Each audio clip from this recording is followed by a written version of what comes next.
Yes, it is I, your humble host, Bill Hatch the Third, coming to you live from the palatial studios of Bald Spots Productions here in the beautiful city of Irvine, California. Joining me today from a more than acceptable safe social distance through the miracle of telephony is my guest, Dr. Christine. Now, is it Sawyer? Sauer, just Sauer. like lustig. Okay. Dr. Christine Sauer. Okay. I am so happy to join you, and it's not quite midnight. Nope, it is not quite midnight. Where are you calling from? I'm actually calling from Halifax, Nova Scotia, Eastern Canada. Oh, okay. So you are definitely 3 hours ahead, or is it 3.5? I can never remember. There's a part that No, has no, a the half. half hour is Newfoundland. That's I'm an Newfoundland. hour Okay. past Eastern time, so Okay. So definitely closer to midnight for you. a little bit. It's afternoon. It's a beautiful day.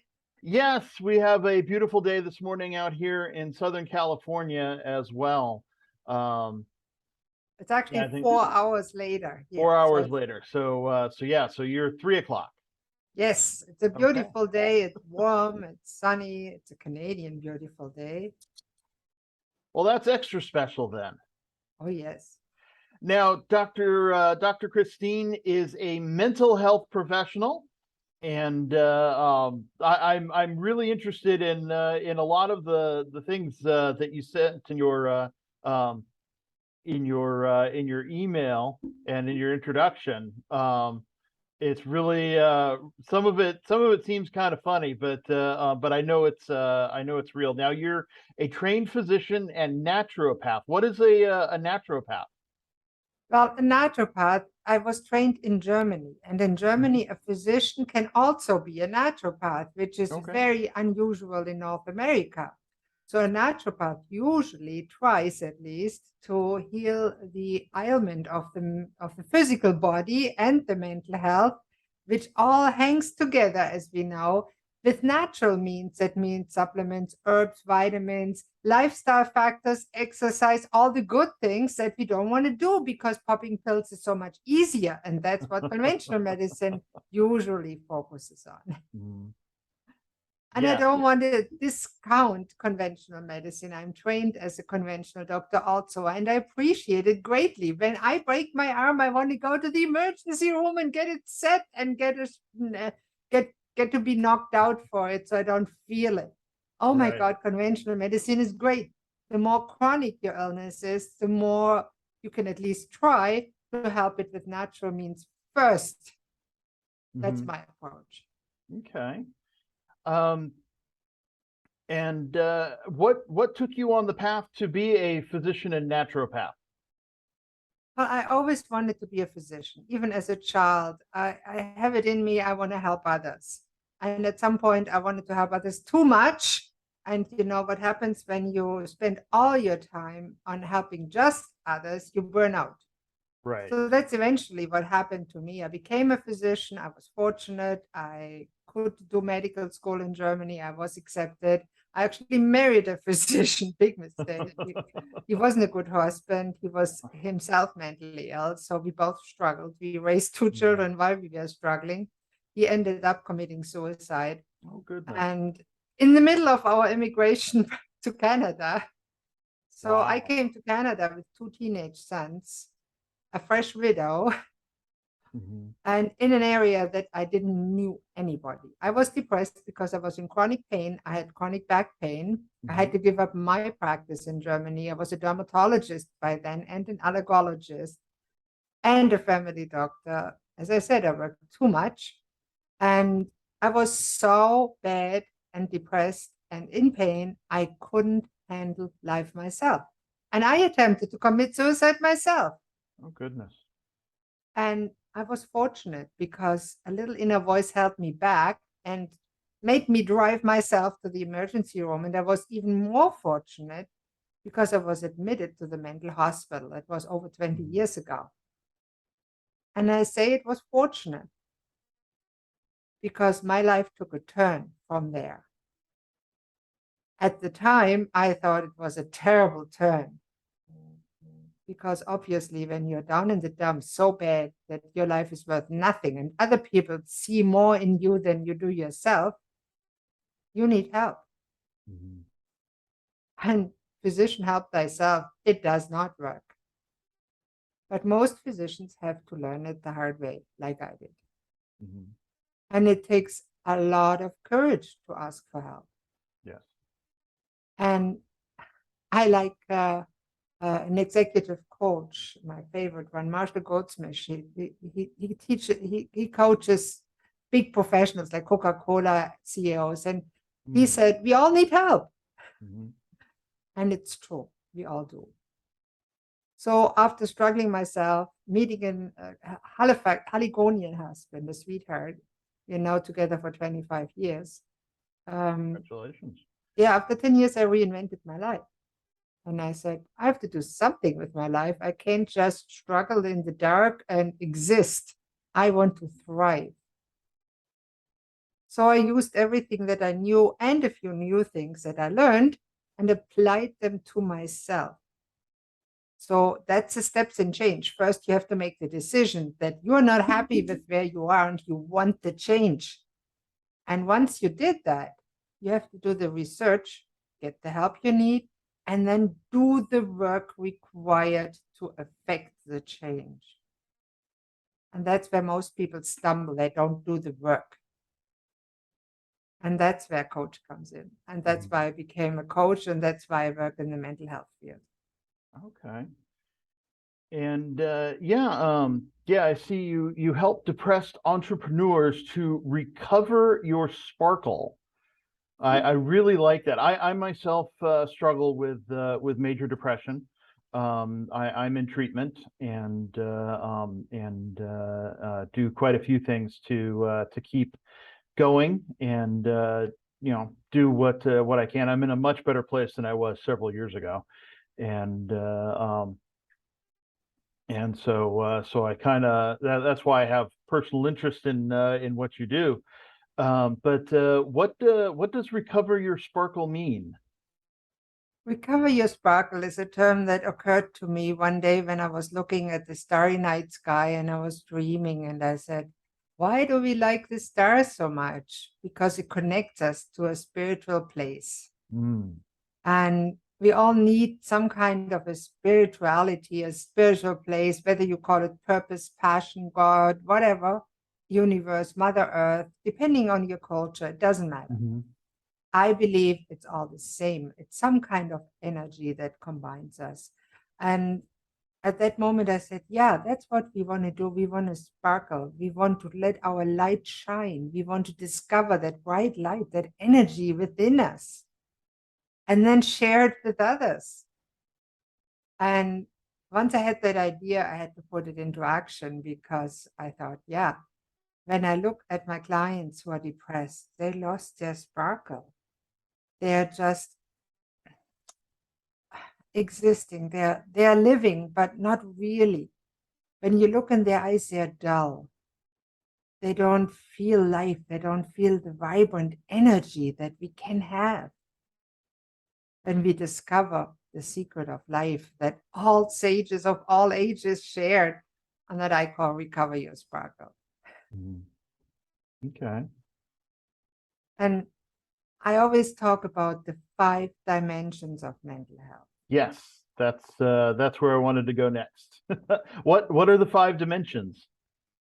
I think it is so important because when somebody that's depressed, usually in North America, you go to the doctor. The doctor says, you're depressed. Here's some pills to help you. You should go to therapy too. Great. Wonderful options for the short term. Therapy can help for the long term, depending on the skills of the therapist and the effectiveness of the interaction, and if the client actually does the work. Now, psychiatric medication, I'm particularly not fond about. It's good for the short term. For the long term, I think it does not have any long-term benefits that's scientifically proven. There have been meta-analyses coming out that antidepressants do not improve the long-term quality of life, and I've seen that myself. Now, I'm not saying anybody should go off the medication right now. That's a bad idea. You will get withdrawal, you'll get worse, you'll feel terrible. Don't do it. So that said, I still don't think it's a good idea for the long term. And here's why. But once we address all 5 dimensions, and the 5 dimensions of mental health are the physical dimension, which includes your physical body, the gut health. We know the gut-brain connection. Most people that have mental health issues also have gut health issues. And that is not a coincidence. It has to do with what we eat. I wrote 2 books about food. That's also not a coincidence. I'm currently writing my 3rd, Foods That Help You to Sparkle, of course, that help you with your mental health. Because what you put in your body, what you eat and drink every day makes a big difference. Now, not everybody can eat healthy, especially when you're depressed and have no energy. So that's why I often start with supplements. If people need energy, it gives them the energy to do the other work that's required. Start cooking, start buying better, start working something that makes them a financial problem go away, which is another issue that many depressed people have. There's another dimension of mental health. As if you're depressed, you often do not have the energy to go and work according to your abilities. That's a shame. So there's a financial issue. Then there's, of course, a physical dimension. Then there's a mental dimension, which we usually address with therapy, which is nice if the therapist is exceptionally good, which some are. And I have seen very good therapists, nothing against psychotherapy at all. Then we have the spiritual connection. We need to talk about purpose of life, passion. What do you want to do with the sparkles you have before you die? I call the number of hours that we have and that are counted. You don't know the number. I call them the sparkle. All we have is this sparkle right now. And it's up to us, our choice, how we use it. If we waste it, or if we use it for our benefit and that of others around us. This choice we have to make all the time. I'm very conscious of my ticking hours, and I want to use them for my and others' benefits. Now, then the 5th dimension is the social dimension, because as humans, we are in relationships. We have a relationship with us, with our friends, family, co-workers, the clients, whoever we come in contact with, but also with our ancestors and our future generations. I think it is a very complex thing, and it all influences how we feel. Okay. No, that's awesome. That actually helped me come up with more questions to ask. You talked about the physical dimension, including food and gut health, and that often supplements are a way to help kickstart that, I guess you could say. What about what role does exercise play in mental health? Exercise is extremely important. It's hard sometimes to start, and I wrote actually a funny blog about it, the weirdest strategy to train your brain to love exercise, even if you hate it with a passion, because I had that problem. I hate exercise. I do hate it. I don't like it. So I thought to myself, and you can get well even from depression if you don't exercise. But the studies have shown, and it's a fact, if you like exercise, if you can get yourself to exercise, after 10 weeks, the effect is equal to that of an antidepressant. After 10 months, the effects of regular exercise are better than that of antidepressants. That has scientific studies have proven that. Now, that said, how do you start if you hate it? Well, read my blog. It's fun. I actually go to the beach regularly, especially when it rains in the winter or it snows here in Nova Scotia. The beach is a wonderful place, but I go to my beach, which is in our local gym. Okay. To the beach in the gym, and it's a sauna place. I imagine it's a beach and it's so relaxing. It's just a fun place to be. That's how you start to train your brain to like going to the gym, make it a habit, and then you can start the more strenuous part eventually. Okay. Yeah, I can see your the blog. I'm looking at your website right now, DocChristine.com. Yes. And yeah, I see you won't believe how good this works. The 7-step strategy to fall in love with exercise. So definitely go and read. I'm gonna have to read that myself. Uh, You know, I've learned one thing. In life, we need to have fun. Fun is an important part of life. mhm. And if I coach clients, we always have fun. We go into the serious issues. Sometimes they're suicidal and I help to work them through it. But all the time, we have also a moment or moments of fun. And that is very important.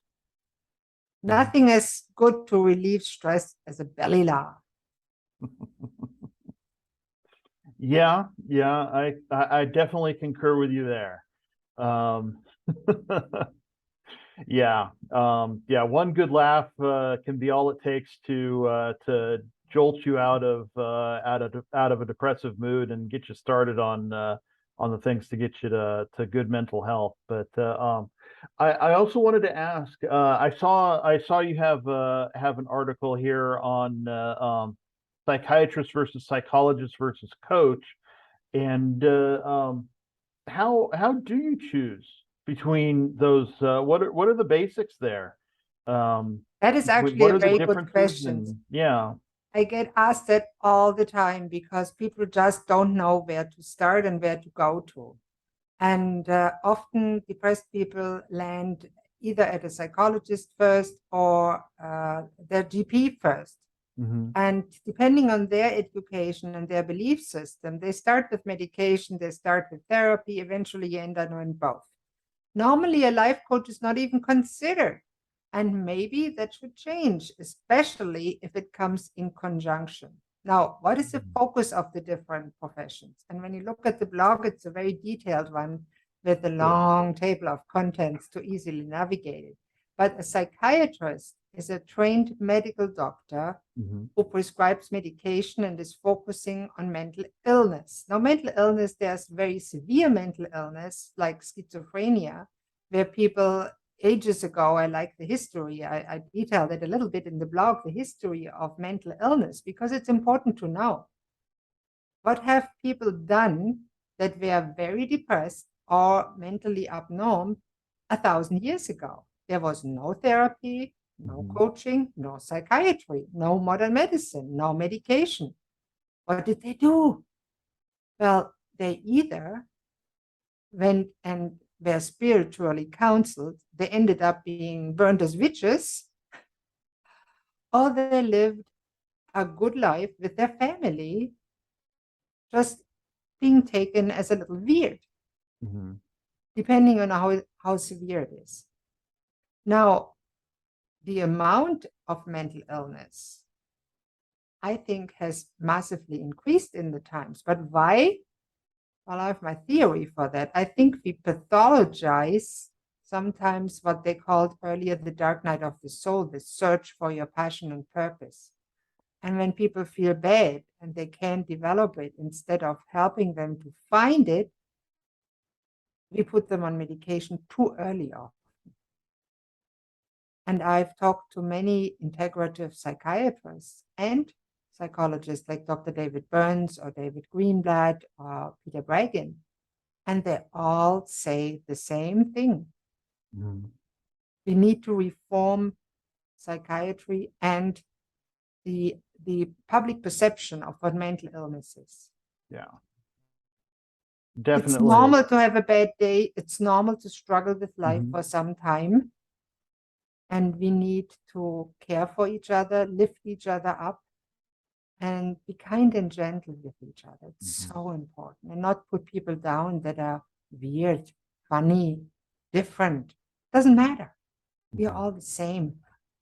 I laugh because I often quote my husband. He has no education. That's why I love him. He is the smartest man I know. No, honestly, I mean that. And he hasn't finished school because they didn't give him the support he needed to learn to read or write. But he's extremely smart. No, what he always says, he puts it as it is. He says, we all eat the same, we all shit the same. Doesn't it subsum it? We are all humans. Whether the skin is green, blue, black, white, yellow, whatever color, does not matter. We all eat the same, we all shit the same. When we cut each other, there's blood coming out and it's red, some color of red. Yeah. So why all the differences? We don't need it. When you talk to somebody and you don't talk just about the weather, you find out we all have the same issues. And it's strange when you talk to somebody and you think, oh, they're perfect, they have it all together. Yeah, right. Talk to them for a while and really show interest. And you will find that they struggle with the same issues that we all struggle. Mm-hmm. It's called life, personal growth, whatever you want to call it. Okay. I think it's a problem having a brain. Yeah. Sometimes having a brain doesn't go very well. Yeah, sometimes we tend to think too much and about things, especially when we worry about things that we can change, that are in the future, that may or may not happen, or we dwell on the past and just see our mistakes and say, oh my God, I shouldn't have done that. Why did I do that? My parents, they were the miserable about. Come on, you're adult. Forgive them and move on. Mm. And we can do that. Sometimes it's tough. What role, speaking of forgiveness, what role can forgiveness play in good mental health? I think forgiveness is an important skill to learn. And I say to learn because you can't just make a decision, I'm forgiving you. Mm-hmm. That does not work because it has to actually happen. And we need to forgive us, but we also need to forgive those that we feel have wronged us, whether they intended to or not. For example, most young adults struggle with forgiving their parents because they feel they've done them wrong. And I must say, being a parent myself, I've done a lot of things wrong with my children. And I actually, at some point, sat down with my children and told them, and I said, I'm so sorry. I tried to be a good mother. I did the best I could, but I made so many mistakes. I'm so proud of you to still turn out pretty good. Can you forgive me for all the mistakes? They looked at me and laughed and said, Mom, you did pretty good. It's okay. Okay, made me feel better. Maybe them too. Yeah. So something like that is actually liberating. Mm. And sometimes it's not possible. And you want to forgive somebody that is already passed. Right. And in that case, a letter will do. And some people say, burn the letter after you write it. I don't think you need to. You don't need to send it. You don't need to burn it. You can just file it away. Let it go. Whatever you want to do with it. It's individual. Okay. But Yeah. forgiveness and gratitude are two very important skills. Yes. As a coach myself, I do leadership development, and I've often told clients to write a daily gratitude list to start the day off in a positive light, and that it doesn't matter what you write in the list, but to write down. I usually say 10 items in the daily list. What do you think of doing a daily gratitude list? How do you think that would affect a person's mental I health? think that is a really good recommendation, and I'm so for it. I wrote that blog post, the number one key to happiness, appreciate the little things. Mm-hmm. And I actually did a little journal, a daily journal. I called it My Daily Sparkle of Gratitude, a journal to brighten your day with quotes, questions, prompts to help people develop a gratitude habit and focus on the positive. Because by being grateful, whether in the beginning of the day or asking yourself at the end of the day, what went well today or both, that way you can actually train your brain to focus on the positive. And you know, our brain functions like a car.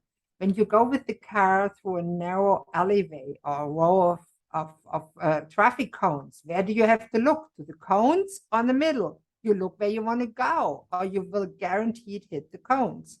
It's the Mhm. same with your brain. When you focus on what you don't want, you will get it because your brain takes you to where you focus on. So when you focus on what you actually want, your brain will also unfailingly take you there. Maybe not tomorrow, but at some point. So if we don't focus on what we want, but first we have to discover what it is what we want. And I found many depressed people when I ask them, what do you want? They can't tell me. 100 times they come back and say, well, I don't want to do that. And a colleague of mine, Dr. Joseph McClendon, he's a PhD, a psychologist. I love him. He quips on that. And he said, I asked 10 times, what do you want? What do you want? What do you want? Until they get upset with me, he said. Now that's a little funny, but there's a lot of truth in it. We need to know what we want and then train our brain to focus on that and be grateful for every little thing that goes well along the way. Yeah. Well, even with asking someone what they want, there's always digging deeper to find out what's really behind it all. You're right. Anyway, so you kind of need to ask the question multiple times, regardless of your Yeah, some people say, what do you want? Oh, big car. Now that won't bring you happiness. Right. Why do you want the car? Why do you want that? Why do you want that? And digging deeper into it. That's what we coaches do best, don't we, Bill? It is. It's so satisfying when you dig deeper and help somebody uncover the deep truths about themselves in a safe environment. Right. Yeah, it definitely has to be a safe environment. Back to depression. You also mentioned supplements. I don't want to go too far into it, but what would be some supplements that could help kickstart somebody? Something easy they could start with to kind of start getting out of their depression and be able to get to the point where they'll be able to start doing things like exercise and eating right and getting the right type of therapy or coaching and all that. What would be a great place to start? That's a really interesting question, and I've thought about that a lot. And I've found with myself and my many clients that usually you need a base coat of supplements, I call it. So a base things, a really good multivitamin mineral. You need omega-3s, you need vitamin B3, vitamin B complex, you need magnesium, you need a probiotic to start with, and vitamin D extra if you're deficient, but a good multivitamin will have enough to get you up. That said, depending on your individual constitution, your depression or anxiety type, and one of my teachers, Dr. Daniel Amen, I'm fortunate to be on his teaching team. He has discovered that depression and anxiety have 7 subtypes. Every type needs different treatment. Conventional medicine hasn't realized that yet. Okay. And the same for supplements. And I'm so happy about supplements. I actually founded a sister website of mine. I call it supplementsformentalhealth.com, just to talk about supplements for mental health. Okay. Yeah. I like the omega-3s. I do a flaxseed supplement in the mornings, and then whenever I get the opportunity, I eat myself some good salmon. Salmon is awesome. What I can say about omega-3s, and I want to say something about it because you mentioned flaxseed. Flaxseed is a plant source of omega-3. It only contains alpha-linoleic acid, which is ALA, which after an age of 20 or 30, you have a conversion rate to EPA and DHA of less than 1%. And that's what the brain needs, DHA and EPA. Okay. So it is pretty much ineffective, except for help you with gut health. Oh. So for omega-3, it's important to know your omega-3/6 index. I actually talked with Bill Harris from OmegaQuant, who does omega-3/6 index tests, and he co-invented the omega-3/6 index to see where you are, and then you can substitute. And if you prefer plant-based sources, the best source is where omega-3s are actually produced. And many people still don't know they are not produced by fish. Fish oil is not the source for omega-3s. They're not produced by conventional plants. They are produced by marine microalgae. That means if you use algae oil or similar supplements, you get a totally vegan source of omega-3s. And there are now supplements on the market that are relatively cost-effective and highly concentrated to achieve a high enough ratio. Why do we need so much? Because our typical standard American diet is high in omega-6 fatty acids that we also need, but the ratio needs to be balanced. Or we suffer from chronic inflammation. And chronic inflammation is a root cause for many chronic illnesses, including depression, mental health issues, gut health issues, autoimmune diseases, chronic pain, and so many others. Okay, so marine microalgae. Okay, I will look into that then and make the change. Because yeah, I tried the fish oil and I didn't like the way it smelled. It made my breath smell. Yeah. And there's actually good fish oil preparations that are cheaper and do not make your breath smell fishy. And that's the main reason I'm talking about supplements so much, because people don't know what they can do and what they can't do and what distinguishes a good supplement from one of the many junk supplements out there. Yeah, definitely. Yeah, I heard that most fish oil supplements are actually rancid, and that's why they smell. Yeah, they're rancid and they're contaminated with heavy metals unless they're highly purified, kept off the light, right, are fresh, and are analyzed properly. So they are good preparations that do not necessarily have to be very expensive. Yeah. See, what are some other good things? Big fan of omega-3s, absolutely. Check your omega-3/6 index, should be over 8, minus 8.6 lately, which is okay. Dr. Amon's is 11 and viable. Wow. It goes up to 12, so I've never ever seen 12 is very high, but between 8 and 11 is optimal. Okay. Under 8 is you're deficient, you're in the inflammatory state. Okay. Okay. Then yeah, I will definitely look. I'll probably do an Amazon search after we're done. Hey, easiest, head over to my website, supplementsformentalhealth.com. okay. Book a free supplement call with me. You can do that there. I tell you all, I make you an individual supplement plan given your budget and your needs.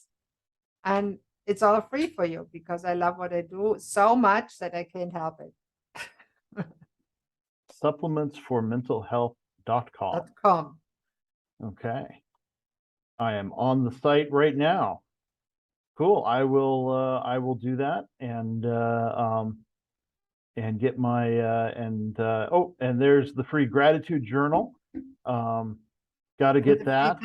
Yeah, you can get that, and you can also get actually the omega-3/6 ratio test. You can buy it there. It's an affiliate site, so I get a small commission, but that does not mean you pay anything more. On the contrary, you pay the same.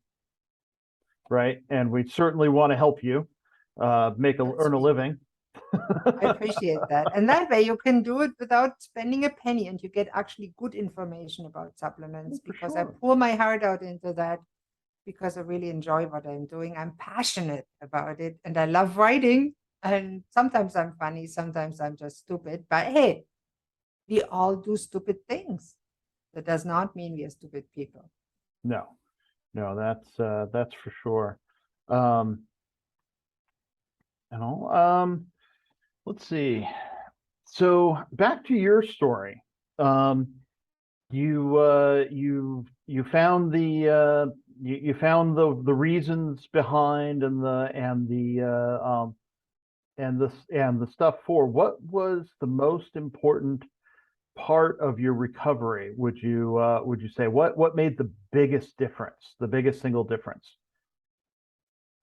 The biggest single difference made the beginning, the decision that this life wasn't for me and that I wanted to have a better life. And then I started to do the things that I needed to do. Start with the supplements, then work on my mental health, on the thought patterns. That's what therapists can very well do. Cognitive therapy is very helpful here. There's a form that David Burns initiated. He calls it now team psychotherapy. I happen to be on one of his training webinars and got certified there too, and level 1 therapist. And I love what he does. He measures it, actually. I love it. As a scientist, I love everything you can measure. And why not therapy efficiency? Mm-hmm. I want to be efficient. I want to get rid of my clients after 12 sessions, but only if they're happy after 12 sessions. Right. Most of them are. That doesn't mean they don't slide back. There's always a possibility. Sure. But hey, it doesn't have to take forever. You can achieve meaningful change after a year or two. And then when you're well, that's my strategy. When you're well with all the different things, then you can reduce slowly your psychiatric drugs, and you will discover that your brain changes and becomes better than before. Because psychiatric drugs, and Dr. Amen can prove that on his SPECT scans, and most physicians say they depress the prefrontal cortex, that is our most human part, that makes our judgment, forethought, and planning capabilities. And I didn't like being under the influence like that. I feel so much better since I'm totally off them now for several years. My psychiatrist couldn't believe it. We had a nice social talk lately, and he couldn't believe it. Too bad. Wow. Better. And it is fascinating because it is, and I always say depression recovery is simple. Yes, it is, but that does not mean it's easy. It has parts that are really hard and parts that are not as hard, but it requires work, tenacity, and constant work on it. I compare it with a slope. I see some people that try to change everything at once. I compare that with a hamster wheel. They're running in a hamster wheel and they're flopping, they're falling over, break their neck, and they feel worse than before. That's not the approach. Go slow, de-stress, do one step at a time, and you'll get there. But as Lao Tzu said, a journey of 1,000 miles starts with the first step. Yes. That is the truth. So if you want to, take the first step and contact someone that cares about that you get better. Absolutely. And with that, we've reached our time together. I definitely appreciate you and the time you spent here with me. We could probably go on talking about depression and things like gratitude and all of that for a good long time. We barely touched on the spiritual aspect of recovery, so we've definitely got things for a future podcast. Should you desire to speak with me again? And I also think you'd be an interesting guest for the Thursday night podcast. I'll send you the link, and maybe you can register for the mini round. It's a mini roundtable, and we often get into interesting discussions. But yeah, so thank you very much for being on the show. Thank you so much, Bill. It was my pleasure. I'm very grateful to be able to bring this message of hope to other people. Absolutely. And remember, the website is docchristine.com. And what was it? Supplements for mental health? .com. .com. They're both good. You get me on either side. Yep. And so definitely check out the websites and book an appointment with Dr. Christine. And that's that. So do you have anything else you'd like to say to the fine people? Well, I really appreciate you and what you do. And I congratulate you for spreading good vibes around the world. Thank you. And thank you to everyone who listened. You're good people, and there's hope There's light at the end of the tunnel, and don't give up. Okay, great. Thank you. Now, there is an oddball question I ask all of my guests at the end of the show. Consider a hot dog in a bun. Is it a sandwich? I only see the hot dog. I don't eat the bun. And it has to have mustard and ketchup on top. Oh, not ketchup. You never put ketchup on a hot dog. You don't? Oh my No. God, what a hot dog. No, you get me to flashlight a hot dog, man. So, okay. So not a sandwich. It's interesting. The concept of sandwich is uniquely North American. Mm-hmm. There's no sandwiches in Germany. Open-faced bread Right. with stuff on top. It's Okay. interesting. Okay. Yeah, it actually comes from England and the Earl of Sandwich. Okay, It was fascinating. originally, the sandwich was originally invented for someone to be able to hold their food in one hand and continue gambling in the other. So like playing cards or dice. Wow, I didn't know that. Yeah. Thank you, Bill. Yeah. That is And enlightening. yeah, so that's you know, it's like by that definition, then a hot dog is a sandwich because you can hold it in one hand while doing something else with the other hand. Absolutely, you But can. yeah, but Unless you put so much mustard on it that you drip all over yourself. see, now Happened to me. surprised. I'm surprised as a German you don't put sauerkraut on your hot dog. I personally don't like it. Some people do. Okay, But Germans don't eat hot dog on a bun. They eat sausages with Right. sauerkraut and mashed potato. right. Well, hot dog, Frankfurter. Call it Wiener Würstchen, but in Wien they call it Frankfurter. Okay. So the Viennese call it Frankfurt. The Frankfurt people call it Wiener. It doesn't matter. Nope, it really doesn't. They're all tasty and they're all junk food, but every now and then we have to eat junk Every food. now and again. Yeah, Good for the soul. maybe. Maybe. But it depends. Yeah. Sometimes have fun. Have fun. That is good for the soul in any case. Yeah. That's for sure. That's for sure. Well, I'll let you get going and I will get this posted up. Let's see, since I can't roll the ending credits, so I'll just have to say them. I would like to remember that this is a production of Bald Spot, or a presentation of Bald Spots Productions. See, normally I have the little the end credits rolling and it helps me remember what to say. I'd like to thank my producer, my dear mother.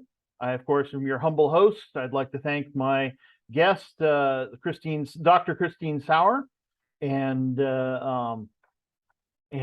remember, if you feel so led, you can support the podcast over on Patreon at Bald Spots Pro. Let's see, don't forget to watch YWL online, normally on Tuesdays and Saturdays. Sorry, my phone started buzzing. Let's see, don't forget to like, comment, follow, share, all the good stuff that kicks the algorithm into gear so that you can stay informed about the show. And thanks for watching. I hope you got something out of it. And if you did, make sure to tell someone else. So that's it. And thank you so much. Thank you, Dr. Christine. And have yourself a great whenever.